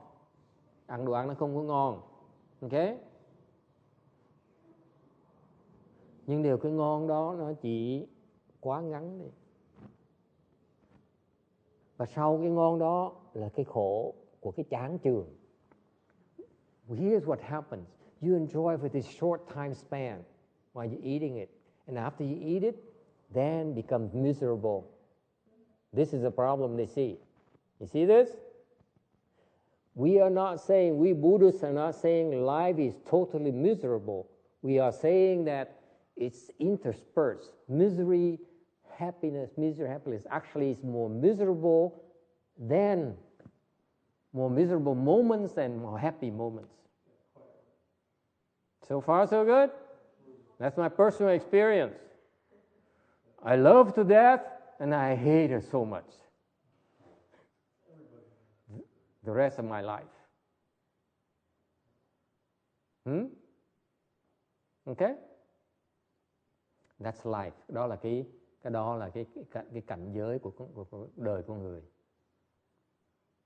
So these boys at a very early age they realize that already. Quý vị thấy hai cái vị này trí huệ dễ sợ, trẻ tuổi đã thấy được cái khổ rồi, không thấy cái sướng. Thấy cái sướng, xong thấy cái khổ. Remember, they enjoy themselves for the first day. And then subsequent days, oh, this is miserable. It's nothing. It's not worth it.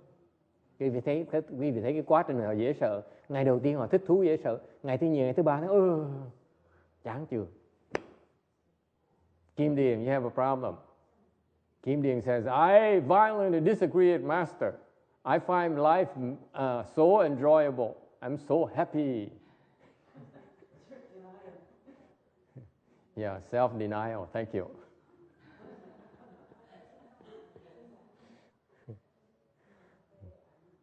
So, what to do? Họ quyết định làm sao? Họ tìm con đường giải thoát. Mà hồi đó giải thoát bằng cách là xuất gia, bỏ nhà ra đi mà tu. Back then in India, the ultimate way to seek deliverance is to to leave the home life and become an ascetic. That's a belief back then. Hồi đó, quý vị muốn giải thoát, quý vị phải xuất gia và tu khổ hạnh. Ascetic, you practice these ascetic practices. You eat less, you wear less, you sleep less, you smile less, all those things. Right, Jared? Oh, excuse me. Alice.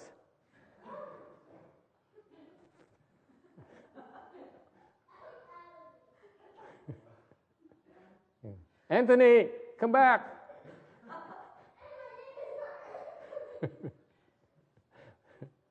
Okay? But what's fascinating about this story to me is that they are not simply content with living the home life and become an ascetic. Cái đặc biệt của thầy, đối với thầy giữa hai cái đứa trẻ này, đặc biệt ở chỗ là họ chỉ không muốn xuất gia và tu khổ hạnh, mà họ còn kiếm cái người để tu khổ hạnh, kiếm người thầy để tu khổ hạnh. What they sought the master. Numero uno. Excellent.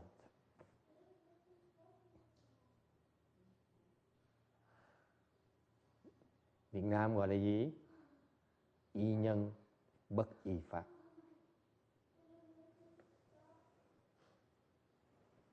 Depend on the teacher, do not depend on the Dharma.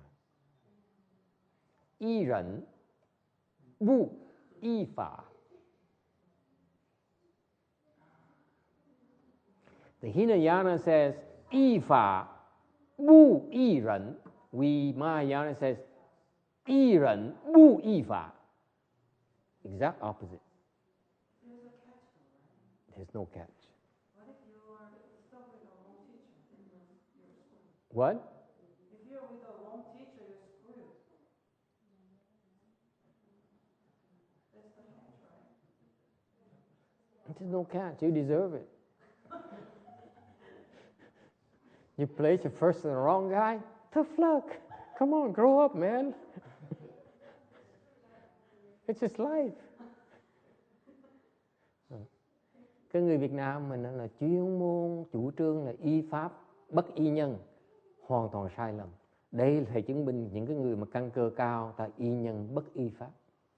The Vietnamese, the Chinese, they say that depend on the Dharma, do not depend on the teacher.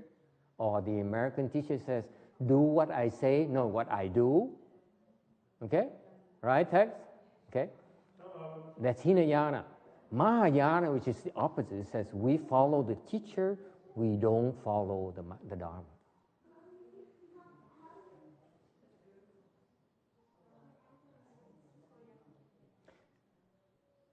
It's not about the right teacher. It's about your makeup. See, remember the G?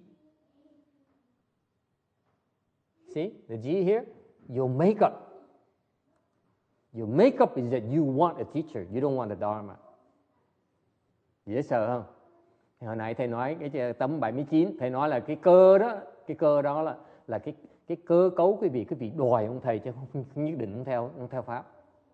Kiếm thầy chứ không kiếm pháp. Your nature is such that, your makeup is such that you look for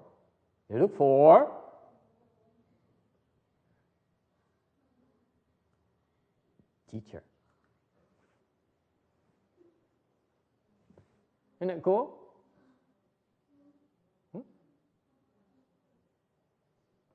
Tầm sư. Không cần biết pháp. Kim thầy đó. So far so good? For example, I saw some people, they say, I practice the Shrangama mantra. Có một nhóm Việt Nam nói là chúng tôi chuyên môn tu chú Lăng Nghiêm. Chú mạnh nhất trong cái thế gian là chú Lăng Nghiêm. They say, why? Because the Shrangama mantra is the most powerful mantra on this earth, in this world. There's nothing more powerful. Cái việc tu của chú Lăng Nghiêm không có cái gì nó mạnh hơn cái chú này hết. Okay? So they practice for years upon years upon years. Rồi tu biết bao nhiêu năm mà. Guess what? No progress. Không tiến bộ gì hết. What for? Mình tu mà không tiến bộ, tu làm cái gì?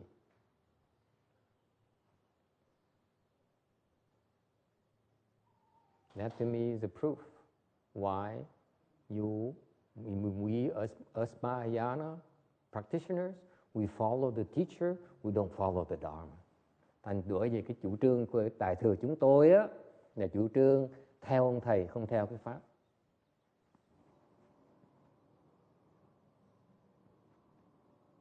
Okay?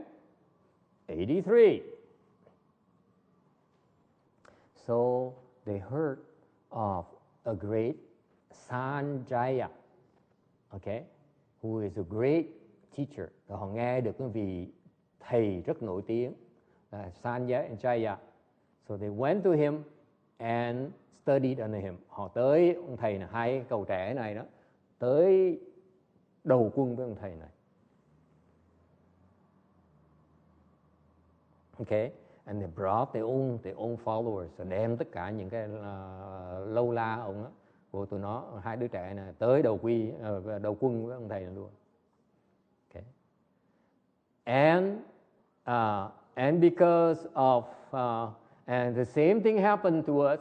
Okay, và nhờ cái hai cậu trẻ này tới đầu quân đó, ông thầy bỗng nhiên càng ngày càng nổi tiếng mà càng được nhiều người ta cúng dường hơn. So what happened is that because of these two boys coming over and studying under this Sanjaya, he became more famous than before, and he received more offerings than before. Similarly, in our temple, since we accepted the four great novices, we have a lot more food and we have a lot more fun.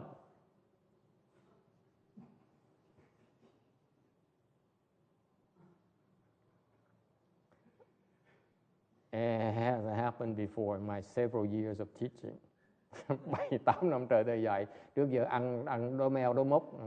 You know, 2 years ago, our food consists of reheating food. That's it.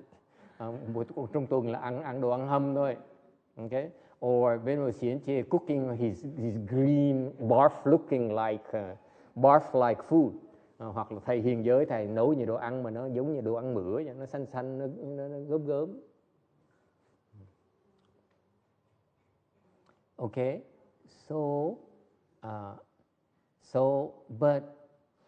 but unfortunately, in a very short time, the two friends learned everything they could learn from their teacher, and so they asked them.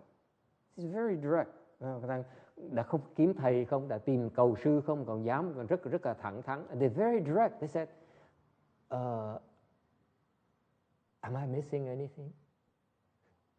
Hỏi ông thầy, có gì mà con cần học thêm không? How many people can be like that? Am I missing anything?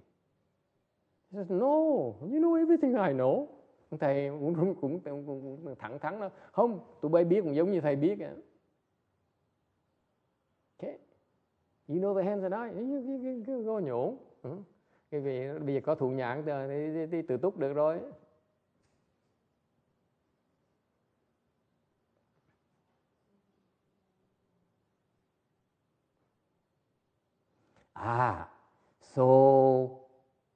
So they learned everything they could from their master, and they said, since that's as far as he can take us, let's go find another one, a better teacher.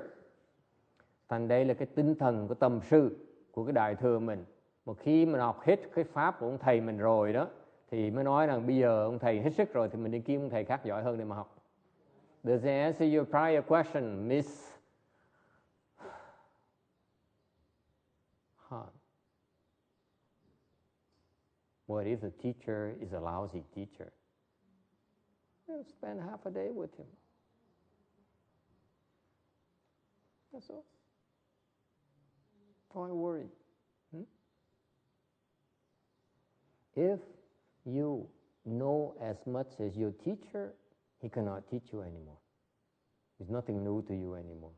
Khi mà quý vị biết nhiều bằng ông thầy quý vị không có nói gì mà hơn quý vị được nữa đâu. Nghe hiểu hết rồi. Nothing more. How do you know that your teacher knows more than you? Làm sao quý vị biết là ông thầy biết nhiều hơn mình? Hạ Cảnh, làm sao biết ông thầy biết nhiều hơn mình? How do you know? How do you know your teacher knows more than you?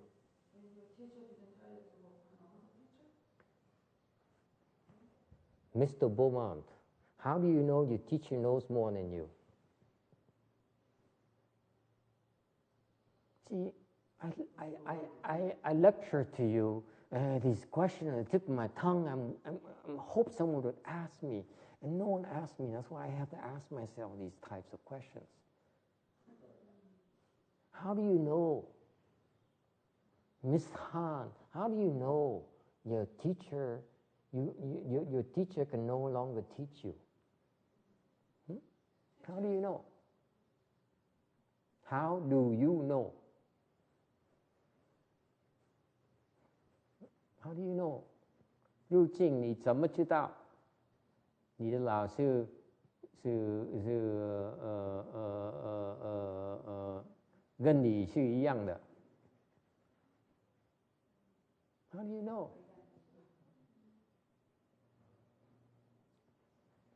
Less hair? Tóc ít hơn? No? No? How do you know? How do you know? He has less hair than you? Then in that case, she should be your teacher. Thì như vậy thì cái cô mà cái đầu cọc lóc này, trọc lóc này cũng nên làm thầy quý vị. Right? If you marry by hair, then bald people are the best teachers in the world. How do you know? So it cannot be the criteria, right? Yes.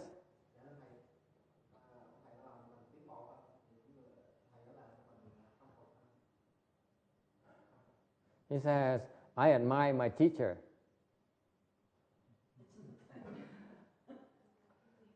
Please.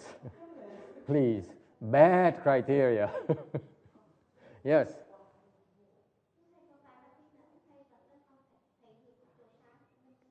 Precisely. One of the most important criteria, he can tell you your weakness.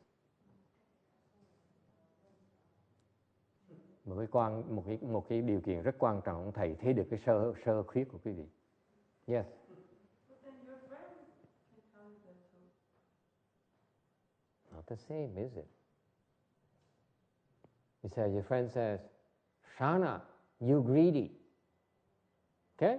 Teacher says, Shana, you greedy for sex. You see the difference? It's more precise. More precise. Not just greed, you greedy for sex. I mean an example only. I don't mean it.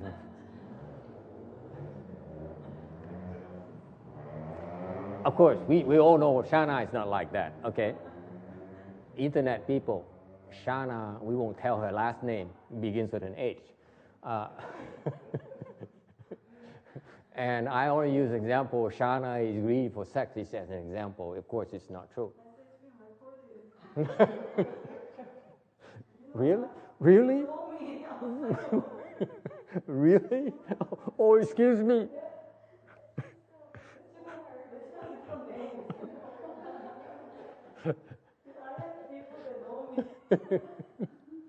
But it's not true though. I made a disclaimer, it's not true.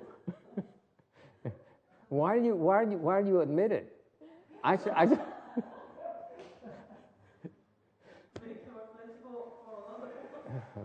Well, luckily time has run out, so we're out of time. Any final question? Ai thắc mắc gì không? Precisely. Your teacher, the one who can teach you is the one who says, you take care of this weakness, you will improve. Người thầy thực sự ông thầy mà giỏi hơn mình là tại ông thầy thấy cái chỗ mình khuyết điểm của mình biểu mình chỉ cách mình sửa đó thì mình sẽ tiến bộ. Not just seeing the weakness alone. Kim Điền nghe không? Thấy khuyết điểm chưa đủ mà cái loại khuyết điểm mà nó cản trở cái sự tiến bộ của mình. So the definition of a teacher is that the person who can see your weakness, that is the flaw that prevents you from progressing to the next level. That is your teacher. Đó là người thầy của mình. In other words, he can tell you what to do to make progress. Nói cách khác, ông thầy có thể chỉ mình cách để mình tiến bộ được. Phải không Tân Hương?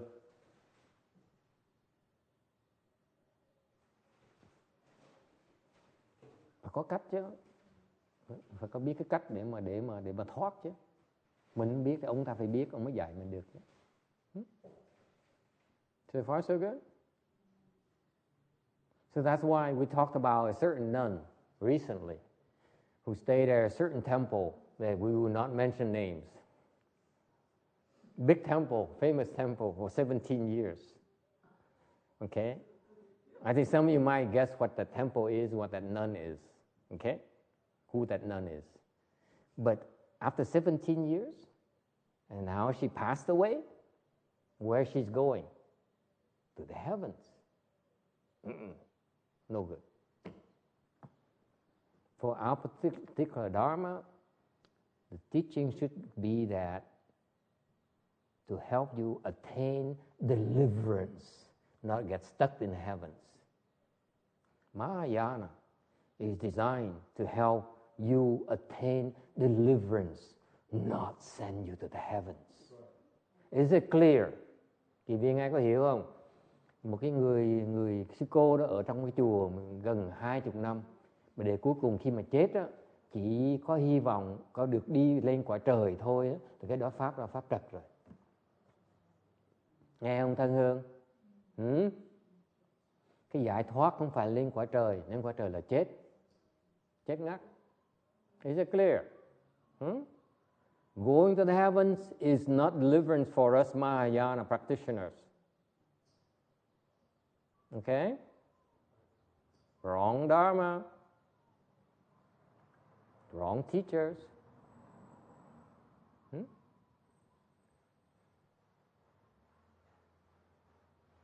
All right, we continue next time.